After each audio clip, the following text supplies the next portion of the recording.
আব্বা, অনেক বেলা হয়ে গেল, বাড়ি যাবে না? হ্যাঁ যাবো। তুই এই কাঠগুলো গুছা, আমি দূরের কাঠগুলো নিয়ে আসি কি। না আব্বা, তোমাকে দেখ।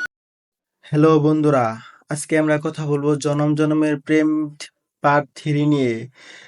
তবে এখনো যদি আমাদের এই ভিডিওটিতে একটি লাইক না করেন তো এখনই আমাদের এই ভিডিওটিতে একটি লাইক করে দিন এবং সবার আগে জনম জনমের পার্ট 3 পেতে আমাদের এই চ্যানেলটি সাবস্ক্রাইব করে রাখুন। তো বন্ধুরা চলেন এখন জানা যাক এই জনম জনমের পার্ট 3 কবে আমাদের ইউটিউব চ্যানেলে প্রকাশ করা হবে। জনম জনমের পার্ট 3 নাটকটির কাজ এখনো চলতেছে। জনম জনমের পার্ট 3 নাটকটির কাজ সরাসরিভাবে সম্পন্ন হওয়ার ফলে আমরা আমাদের ইউটিউব চ্যানেলে প্রকাশ করব এবং আমাদের ইউটিউব চ্যানেলে সাবস্ক্রাইব করে রাখুন যাতে জনম জনমের পার্ট 3 সহ সকল নাটক সবার আগে আপনারা দেখতে পান। তাই আমাদের চ্যানেলটি সাবস্ক্রাইব করে রাখুন।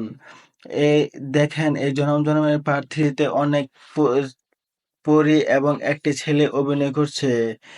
ছেলেটি অসুস্থ হয়ে পড়ছিল এবং পরীরা এসে তাদের রাজ্যে নিয়ে যায় এবং ছেলেটি এবং পরীটি পরে সুস্থ হয়ে পরীর সাথে কথোপকথন করে এবং ঘোরাফেরা করতে শুরু করে।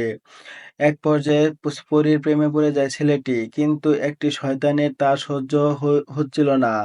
তখন এই পরী এবং ছেলের মাঝখানে একটি সমস্যা তৈরি করে, তা আগামী পর্বে জানতে পারবেন। একটি জাদুকরের সহ্য হচ্ছিল না।